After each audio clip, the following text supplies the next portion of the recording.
masa berganti, tantangan kan kita hadapi, bergandeng tangan untuk negeri, era kita menanti berseri. Kita belajar Pancasila, kita bernafas dalam sila-silanya. Kita belajar Pancasila, ayo kita jaga untuk Indonesia. Bersatu dalam perbedaan, berpegang tangan dan berlari. Singkirkan egomu oh kawan, demi negeri ini. Selamat siang, salam sejahtera untuk kita semua. Kami CGP Angkatan ke-9 dari Kabupaten Flores Timur. Bersama saya sendiri, Ibu Maria Kubatupen, asal sekolah saya dari SDK Lebau Tengah 1. Saya Maria Afian Gilodandiu, asal sekolah SD Katolik Kiri. Dan saya Dewi Yosefin Putasoid, asal sekolah SMP Negeri 1 Larantuka. Nah, pada kesempatan kali ini, kami akan melaksanakan tugas kami demonstrasi kontekstual pada modul 2.3 tentang coaching dalam supervisi akademik. Selamat menyaksikan. Selamat pagi Ibu. Selamat pagi juga Ibu Yanti. Apa kabar Ibu hari ini? Syukurlah puji Tuhan Ibu, keadaan saya hari ini baik-baik saja. Nah, di langkah awal ada beberapa hal yang ingin saya tanyakan sebelum melaksanakan proses coaching. Apa boleh Ibu? Boleh sekali. Hal yang ingin saya sampaikan ketika Ibu nantinya melakukan proses coaching ini adalah bahwa coach dan coachee akan saya amati, terus saya nilai sesuai dengan rubrik penilaian. Apakah sudah sesuai dengan alur kita atau belum? Kemudian bagaimana Ibu memberikan pertanyaan-pertanyaan yang berbobot kepada coachee, dan bagaimana coachee tersebut merespon dan menanggapi dari pertanyaan coachnya. Dan jangan lupa nanti menyesuaikan juga dengan visi coaching, diantaranya kemitraan, kemudian proses kreatif, dan memaksimalkan potensi. Nah, pertanyaan pertama yang ingin saya tanyakan kepada Ibu adalah kompetensi apa yang ingin Ibu kembangkan dalam proses coaching ini? Baik Ibu. Tentunya kompetensi yang ada pada proses coaching nanti yang ingin saya kembangkan itu harus sesuai dengan tahapan di dalam alur tirta itu. Di antaranya itu ada kehadiran penuh, kemudian mendengarkan dengan aktif, kemudian bagaimana mengajukan pertanyaan-pertanyaan yang berbobot itu kepada coaching.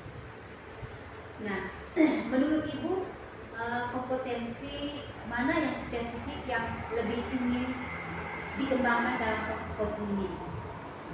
Jadi Ibu, kompetensi yang spesifik yang ingin saya kembangkan dalam proses coaching nanti itu yaitu pada bagaimana mengajukan pertanyaan-pertanyaan yang berbobot. Nah, di situ saya harus punya kesadaran ya dalam meningkatkan kompetensi saya tentang bagaimana mengajukan pertanyaan-pertanyaan yang berbobot itu dalam proses coaching nanti. Oh, jadi kompetensi yang spesifik adalah mengajukan pertanyaan-pertanyaan berbobot. Nah, kira-kira indikator ketercapaian apa yang ingin dicapai nanti dalam proses coaching kali ini?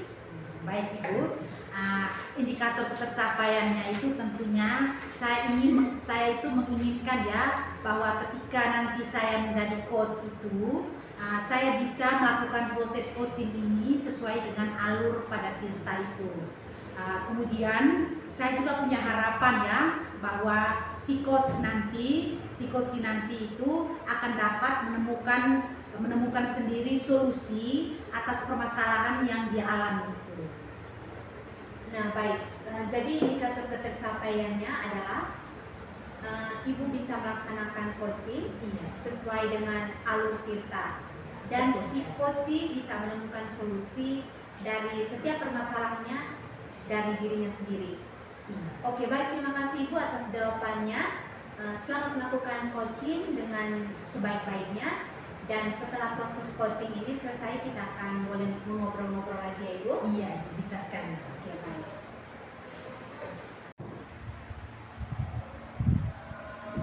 Selamat pagi Ibu Mary. Selamat pagi juga Ibu Dewi. Apa kabar Ibu Mary hari ini? Syukurlah keadaan saya hari ini baik-baik. Ibu Dewi sendiri bagaimana? Saya baik-baik saja Ibu. Nah, Ibu, begini Ibu, belakangan ini saya melihat bahwa sepertinya ada sesuatu yang mengganjal, yang masih terhambat dalam pikiran Ibu, yang ingin Ibu utarakan. Apakah ada sesuatu yang membuat Ibu terganggu itu? Iya Ibu, sebenarnya saya minta maaf Ibu ya, saya sudah mengganggu waktunya Ibu. Ada yang membuat saya terganggu ketika saya ada di sekolah Ibu. Yang membuat saya itu adalah bahwa sepertinya pembelajaran itu kurang inovatif Ibu.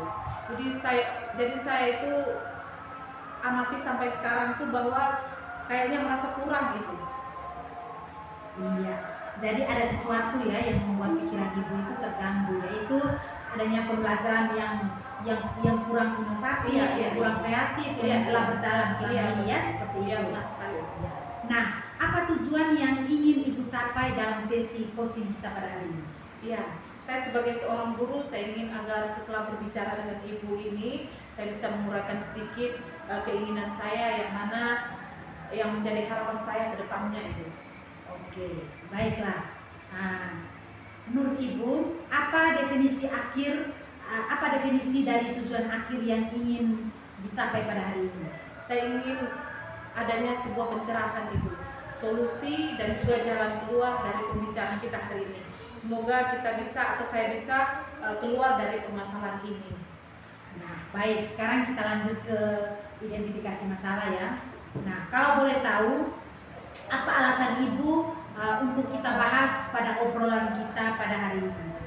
Alasannya itu bahwa karena memang ini harus kita pikirkan bersama bagaimana nanti mengembangkan pembelajaran itu lebih baik. Kita tahu bahwa filosofi itu adalah pembelajaran itu harus berpusat pada siswa. Hanya saja saya mengamati bahwa pembelajaran yang kita jalankan selama ini mengarah kepada metode ceramah, begitu Ibu. Jadi tidak menggunakan fasilitas yang disiapkan di sekolah. Terbukti dengan ketika di rapor pendidikan itu. Oh iya, jadi alasannya ini sangat penting ya Ibu kita bahas. Karena selama ini memang cara mengajar guru-guru itu masih menggunakan metode yang lama, yaitu hanya menggunakan ceramah saja. Iya Ibu. Nah, jadi menurut Ibu, idealnya pembelajaran yang inovatif dan kreatif itu yang bagaimana? Kalau menurut saya pembelajaran yang inovatif itu ketika seorang guru itu mampu mengajar di kelas itu sesuai dengan tujuan dan capaiannya. Itu juga dalam menggunakan metode serta mode-modenya itu bisa mengajak siswa agar lebih aktif.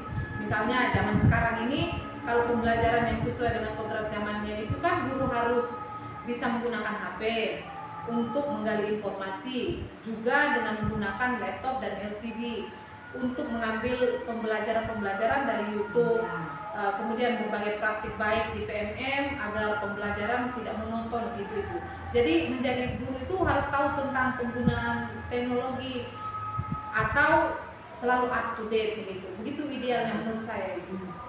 Jadi saya bisa tangkap ya maksud dari yang Ibu inginkan bahwa pembelajaran yang inovatif itu ketika seorang guru itu harus mampu mengajar dengan tujuan dan capaiannya itu secara tepat, kemudian bagaimana menggunakan metode serta model-model pembelajaran itu yang inovatif, yang kreatif dan menyenangkan itu, serta harus bagaimana sesuai dengan kodrat zaman yang sesuai dengan filosofi dari Bapak Ki Hajar Dewantara itu, yaitu memanfaatkan teknologi tadi itu ya. Seperti itu kan Ibu? Iya benar Ibu. Betul sekali. Nah, menurut pendapat Ibu ya, dari hasil pengamatan ibu di sekolah ibu, Iya. kira-kira pembelajaran yang inovatif itu yang sudah berlangsung itu, kalau kita rentangkan dengan nilai, kira-kira dia berada di posisi berapa kalau kita buat rentangan nilai itu dalam skala 1 sampai 10. Kalau menurut saya dari rentangan nilai 1 sampai 10 itu ada di posisi 6 ini. Iya. Nah, melihat hal ini di posisi 6 itu tentunya pasti ibu menginginkan sesuatu yang baik ke depannya. Nah, dari nilai 5 ini ke depannya itu pasti ibu menginginkan adanya pembelajaran yang inovatif itu, ibu ingin berada di nilai yang keberapa ke depannya? Kalau saya bisa meminta, saya itu inginnya nilainya 8 ini. Iya. Nah, kalau ibu menginginkan ke depannya itu dengan nilai yang baik seperti itu, tentunya ada sesuatu yang ingin ibu canangkan ke depannya, yang ingin ibu programkan ke depannya. Nah, kira-kira untuk dapat mencapai peningkatan ke angka yang ibu harapkan tadi itu seperti apa?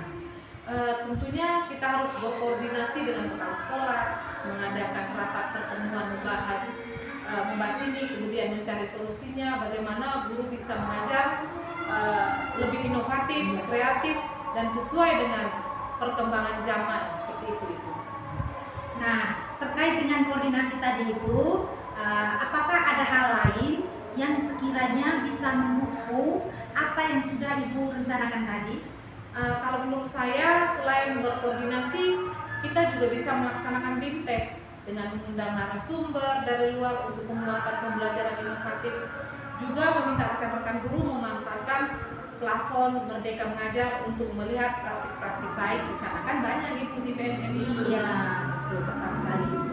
Nah, kira-kira dari semua hal yang sudah ibu rencanakan tadi itu ya, kapan kira-kira ibu bisa lakukan untuk meningkatkan pembelajaran yang inovatif dan kreatif itu di sekolah ibu? Kalau menurut saya jadwalnya itu kita bisa sekarang mulai melakukan koordinasinya, dan kalau BIMTEK-nya kita bisa mulai di awal bulan depan, jadi di awal pembelajaran semester 2 bisa itu. Sedangkan untuk pemanfaatan plafon Merdeka Mengajarnya itu kita bisa melakukannya kapan saja.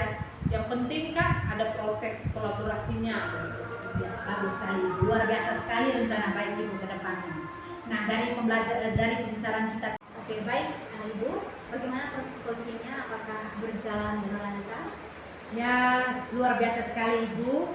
Syukurlah apa yang saya laksanakan tadi itu sudah berjalan lancar sesuai dengan yang saya harapkan. Oke, baik. Boleh kita ngobrol-ngobrol lanjut Ibu? Boleh sekali. Apa yang sudah Ibu dapatkan dari proses coaching kita hari ini? Baik ibu, jadi proses coaching yang sudah saya jalankan hari ini itu tentunya sudah sesuai dengan Alur Tirta ya ibu. Di mana di situ saya sudah menanyakan tujuan, kemudian saya sudah berusaha untuk mengidentifikasi masalah yang terjadi pada coach tadi itu. Kemudian saya juga sudah berusaha untuk menggali pertanyaan-pertanyaan yang berbobot sehingga si coach itu bisa menemukan solusi dari permasalahan yang dia hadapi. Oke. Jadi Ibu sudah berhasil nih ya Ibu ya? Iya. Jadi setelah Ibu melaksanakan kegiatan coaching tadi, ada beberapa catatan yang bisa saya sampaikan. Bisa kan Ibu? Bisa sekali. Oke. Ibu sudah berhasil dalam melaksanakan kegiatan coaching sesuai dengan alur kita, di mana Ibu sudah menanyakan sesuai dengan tujuan, mengidentifikasikan masalah, membuat coaching bisa membuat rencana aksi, dan membuat dirinya itu memiliki rasa tanggung jawab, sehingga nantinya apa yang dia rencanakan dipastikan akan bisa terlaksanakan. Seperti itu ya Bu ya? Iya, benar sekali. Dan saya juga melihat tadi Ibu sangat fokus dalam melakukan coaching, di mana Ibu sudah mendapatkan dari situ kompetensi presence atau kesadaran penuh. Kemudian mendengarkan secara aktif dan menyampaikan pertanyaan-pertanyaan yang berbobot kepada si coaching. Itu sangat baik Ibu.